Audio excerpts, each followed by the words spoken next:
Welcome to iDream media. మనం తీసుకునే ఆహార పదార్థాల్లో ప్రతిరోజు కల్తీ జరుగుతూనే ఉంది. అవి తీసుకుంటూ ఉన్నాము, అనారోగ్యాల బారిన పడుతూనే ఉన్నాం. అయితే ఇంట్లోనే టెస్ట్ చేసుకోవచ్చు ఆహార పదార్థాల్లో కల్తీ ఎలా జరిగిందని. సో సింపుల్ టెస్ట్లే ఉన్నాయి. సో ఈరోజు అయితే మనం మిల్క్ గురించి తెలుసుకుందాం. వీటిల్లో ఏది బెస్ట్ మిల్క్. సో మిల్క్ గురించి రకరకాల కథనాలు వింటూ ఉన్నాం కదా. ఈ మిల్క్ తీసుకోవడం వల్లనే అనేక రకాల హార్మోన్ ఇంబ్యాలెన్స్ వస్తున్నాయని, రకరకాల క్యాన్సర్లు వస్తూ ఉన్నాయని. సో వీటిలో ఏది బెస్ట్ మిల్క్, సో ఏది కల్తీ జరిగిన మిల్క్ ఇంట్లోనే టెస్ట్ చేసి తెలుసుకోవడం ఎలాగా. స్మార్ట్ ఫుడ్ ల్యాబ్స్లో ఉన్నాం. మనతో పాటు ఎండి ఫణి ప్రకాష్ గారు ఉన్నారు. సో జూనియర్ సైంటిస్ట్ హిమశ్రీ గారు ఉన్నారు. సార్ నమస్తే. మేడం నమస్తే. సో ఈ రెండింటిలో అసలు ఏవి కల్తీ పాలు, ఏవి మంచి పాలు, అసలు ఏం కలుపుతారు దాంట్లో? చిక్కదనం కోసం కావచ్చు, లేదా పాల క్వాంటిటీ పెంచడం కోసం కావచ్చు, అవి మన ఆరోగ్యం మీద ఎలాంటి ప్రభావం చూపిస్తాయి? అంటే దీని పాల కన్నా ముందు నేను చిన్న ఒక పాయింట్ చెప్దాం అనుకుంటున్నాను. సోర్స్ ఎక్కడి నుంచి వస్తుంది మనకి అంటే యానిమల్కి ఫస్ట్ ఫీడ్ పెట్టాలి కదా. బలమైన ఫీడ్ పెడితేనే పాలు వస్తాయి. ఆ ఫీడ్లో ఫ్యాట్ అన్నీ కూడా ప్రాపర్గా ఉంటేనే బయట అవుట్పుట్ కూడా ఫ్యాట్ వస్తుంది, మంచిగా మంచి పాలు వస్తాయి. ఇప్పుడు ఏమవుతుందంటే దానికి పెట్టే దాంట్లో ఎండుగడ్డి పచ్చగడ్డి ఏది పెట్టినా అవన్నీ కూడా పెస్టిసైడ్స్ కంటామినేట్ అయి ఉంటాయి. మరి అది తింటుంది, అది తిన్నప్పుడు దాని బాడీలోకి వెళ్తుంది. అట్ ది సేమ్ టైం దాన్ని హెల్తీగా ఉండడానికి ఒక అన్హెల్తీ కవ్వో కానీ బఫెలో ఉంది అంటే దానికి యాంటీబయాటిక్స్ వేస్తారు. పాలు ఆపుతాం అంటారు కదా, తీయడం అయితే పాలు తీసుకుంటూనే ఉంటాం. రెండోది ఎక్కువ అవుట్పుట్ ఇవ్వడానికి ఆక్సిడాసిన్ అని ఒక ఇంజెక్షన్ అయితే ఇస్తారు, హార్మోన్ ఇంజెక్షన్ ఇస్తారు. ఇవన్నీ మనకి వింటున్నామో చూస్తున్నాం. సో అప్పుడు ఆ రెసిడ్యూస్ ఏదైతే ఉన్నాయో అవి పాలలోకి రావడానికి ఛాన్సెస్ ఎక్కువ. సో థ్రెట్ ఎక్కడి నుంచి స్టార్ట్ అవుతుంది? సోర్స్ అంటే యానిమల్ ఫీడ్. యానిమల్ ఫీడ్ కూడా క్వాలిటీ ఫీడ్ పెడితేనే మంచి అవుట్పుట్ వస్తుంది. దీనికంటే ఏంటంటే రెగ్యులేషన్స్, స్ట్రాంగ్ రెగ్యులేషన్స్ రావాలి. ఎఫ్ఎస్ఎస్లో కూడా డ్రాఫ్ట్లో పెట్టారు. డ్రాఫ్ట్లో పెట్టింది ఇంకా ఫైనల్ బిల్ అవ్వలేదు. అది బిల్ కానీ పార్లమెంట్లో పాస్ అయితే వీఆర్ రియల్లీ హ్యాపీ. అది అంటే నాకు అనిపించిన దాంట్లో ఇంక్లూడింగ్ యానిమల్ ఫీడ్ కూడా ఎఫ్ఎస్ఎస్ఏ అండర్లోకి వస్తే చాలా హ్యాపీ అని నేను అనుకుంటున్నాను. అట్ ది సేమ్ టైం ఇంకొక థ్రెట్ ఏంటంటే కొన్ని కంపెనీలు ఫీడ్లో ఫ్యాట్ గ్లోబుల్స్ ఇవన్నీ కూడా పెట్టి లైక్ మనం బిస్కెట్స్ ఎలా తింటామో అట్లాగే ఒక బిస్కెట్స్ లాగా చేసి దాన్ని యానిమల్ ఫీడ్గా వాడతారు. అది ఫార్ములేటెడ్, అంతలో ఫ్యాట్ ఉంటుంది. గేదె ఒకసారి తిన్న తర్వాత అదే బఫెల్లో కానీ ఆ కౌ కానీ ఇంటేక్ తీసుకున్న తర్వాత అవుట్పుట్ ఫ్యాట్ ఎంత రావాలో అంత క్యాల్కులేటెడ్గా ఫార్ములాస్ తయారవుతాయి. అంటే లోపల ఇప్పుడు బయట ఫ్యాట్ ఇచ్చాము, అది లోపల డైజెస్టివ్ నేచర్లో వెళ్ళి బయటకి ఎల్యూట్ అవ్వాలి. బట్ అది యాక్చువల్ ఫ్యాట్ ఏదైతే ఇచ్చామో అదే ట్రాన్స్ఫార్మ్ అయితే అది హెల్తీ ఫ్యాట్ కాదు కదా బయటకు వచ్చేది. అంటే సైంటిఫిక్గా కూడా మన ప్రాపర్ అప్రోచ్ ఉండాలి. At the same time source నుంచి కూడా ఏదైతే యానిమల్ ఫీడ్ ఉంటుందో అది కూడా టెక్నికల్గా క్వాలిఫైడ్ అయి ఉండాలి. ఇది ఉన్నప్పుడు దాని తర్వాత ఇప్పుడు అది ఒక థ్రెట్ మనకి. సో దాన్ని మనం ఎలా ఆపగలం అంటే అది government as well as private industries అంతా కూడా కలిపి ఒక రెగ్యులేషన్స్ మీద పనిచేయాల్సి వస్తుంది. సో అది combined activity. It the same time ఇప్పుడు ఫుడ్ మిల్క్ అడల్టరేషన్లోకి వచ్చామంటే మల్టిపుల్ అడల్టరేషన్ ఛాన్సెస్ ఉన్నాయి. సో ఫర్ ఎగ్జాంపుల్ అదే దాంట్లో యూరియా కూడా వేస్తుంది. ఇప్పుడు పంట పొలాల్లో యూరియా వేస్తారు. యూరియా దీంట్లో కూడా ఉంటుంది, బట్ దానికి లిమిట్ ఉంది. అంత దీని లిమిట్ దాటి ఉంటే యూరియా టెస్ట్ చేస్తాం. అట్ ది సేమ్ టైం దీన్ని అడల్టరేషన్లో ఉంది అంటే అది ఎలాగా సార్? అంటే ఇప్పుడు మీరు యానిమల్ ఫీడ్ అనేది కదా, animal feed that's what I'm telling. అంటే యూరియా ఎక్కడి నుంచి వచ్చింది అంటారు. ఇవన్నీ ఏంటంటే అది ఫీడ్ ద్వారా కానీ అది ఇంటేక్ తీసుకుంటే అది మళ్ళీ మిల్క్లోకి ట్రాన్స్ఫార్మ్ అవుతుంది. అదేమీ బయటదేమి ఉండదు కదా. ఇప్పుడు బాడీలో దానికి కూడా రెసిడ్యూస్లో వండుకోకూడదు కదా, అది మిల్క్లోకి వస్తుంది. ఆ మిల్క్ మనం తాగుతాం.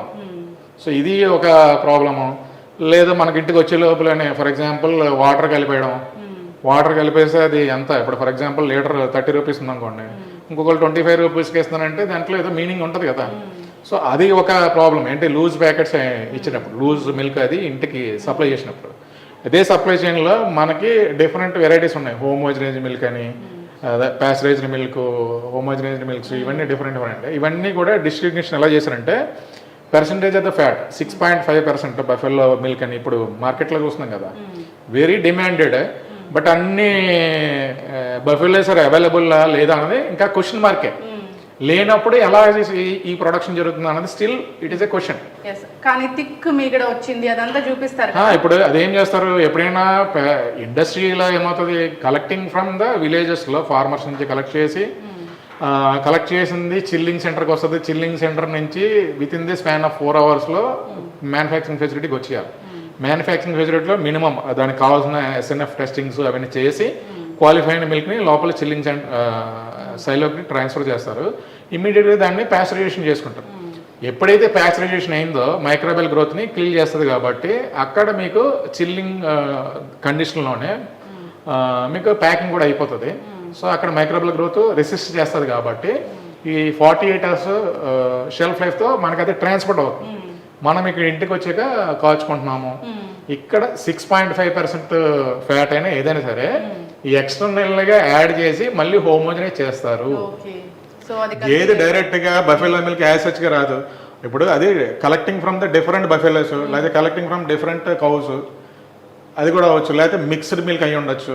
వీ డోంట్ నో, అది డిపెండ్స్ అపాన్ ఆ కేటగిరీని బట్టి 6.5 ఆర్ 5 ఇట్లా డిఫరెంట్ నేమ్స్తో మెన్షన్ చేస్తారు. ఒకప్పుడు పాలు కల్తీ జరిగిందంటే ఓన్లీ వాటర్ కలిపేవాళ్ళు, పల్చగా ఉండేవి.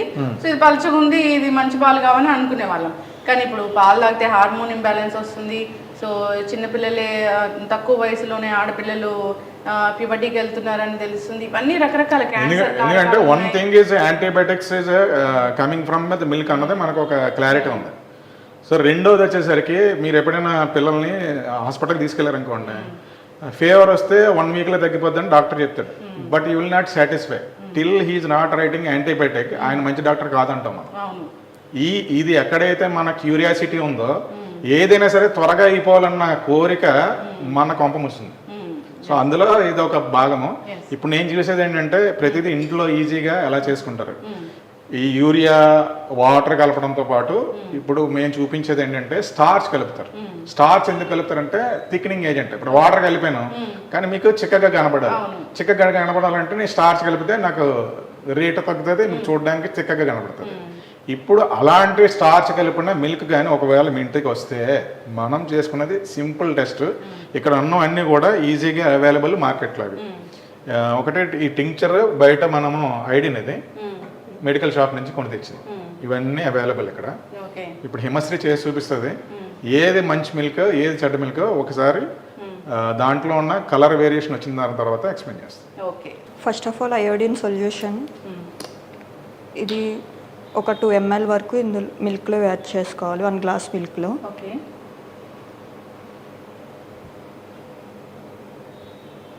నెక్స్ట్ ఆల్సో ఇందులో కొంచెం యాడ్ చేసుకుంటాం.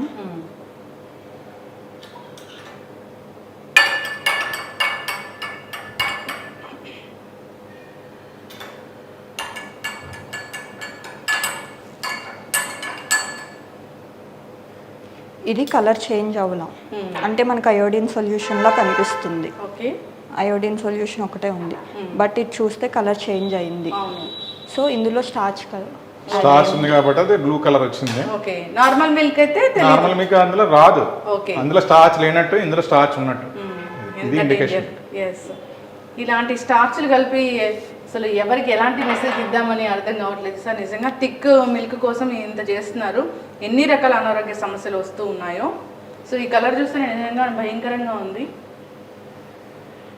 ఇంకా వైట్ వేరియేషన్ వచ్చేసింది కదా. ఎస్, ఇంట్లోనే సింపుల్ టెస్ట్ ద్వారా తెలుసుకోవచ్చు.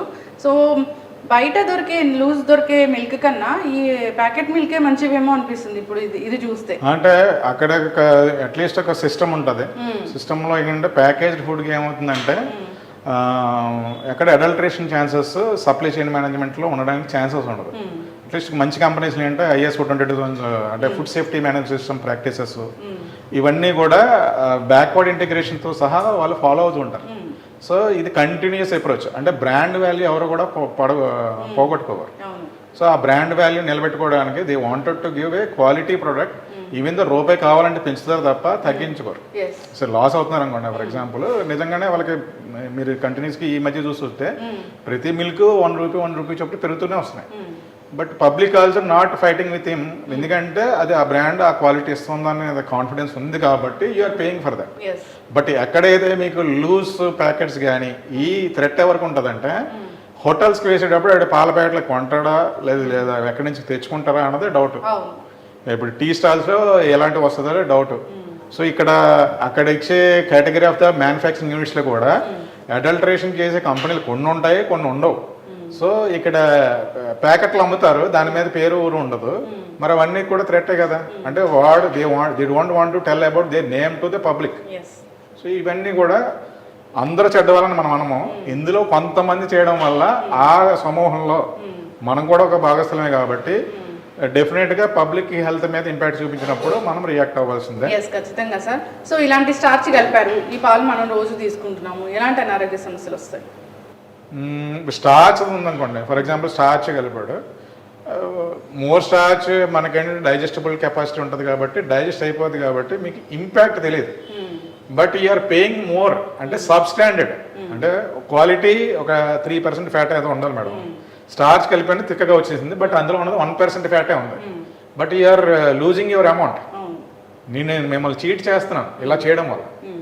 సో స్టార్చ్ ఇంటేక్ తీసుకుంటారు, బట్ ఇట్స్ నాట్. అప్పుడు మీకు ఏమవుతుందంటే మామూలుగా ఏంటంటే ఆ మిల్క్ తాగితే మీకు ఆకలేస్తుంది త్వరగా, ఇది తాగితే ఇంక మీకు ఆకలి అవుతుంది. అదే డిఫరెన్షియేషన్. ఓకే, అంతే కదా సార్. ఆ స్టార్చ్ ఎక్కడి నుంచి వస్తుంది, ఎలాంటి కాంపౌండ్స్ అనేవి ఉంటాయి దాంట్లో అనేది కూడా మన హెల్త్ మీద. ఆ స్టార్చ్ మంచి క్వాలిటీ కాకపోతే బ్లోటింగ్ ఇష్యూస్ వస్తాయి. అవును. ఎస్, పాలు తాగేమో మనకి ఎందుకు ఆకలి వేయట్లేదు, పాలు తాగేమో మనకు బలం రావట్లేదు, ఇలాంటివి వింటూ ఉంటే సో ఇట్లా ఇలాంటి దీన్ని సబ్ స్టాండర్డ్ చేసి అడల్టర్ చేసినప్పుడు it's a big crime. Yes ఖచ్చితంగా సార్, ఇలాంటివి జరగకుండా ఉండాలని కోరుకుందాం. సో నిజంగానే పాలు ఎక్కడి నుంచైనా తీసుకున్నప్పుడు ఒక 2-3 రోజులకు ఒకసారి ఇలాంటి టెస్ట్ ఇంట్లోనే చేసుకోవచ్చు కాబట్టి టెస్ట్ చేసి దాన్ని కంటిన్యూ చేయాలా లేదా అని ఆలోచించాలని కోరుకుందాం. చాలా చక్కటి ఇన్ఫర్మేషన్ అండి, ధన్యవాదాలు. Thank you. Thank you.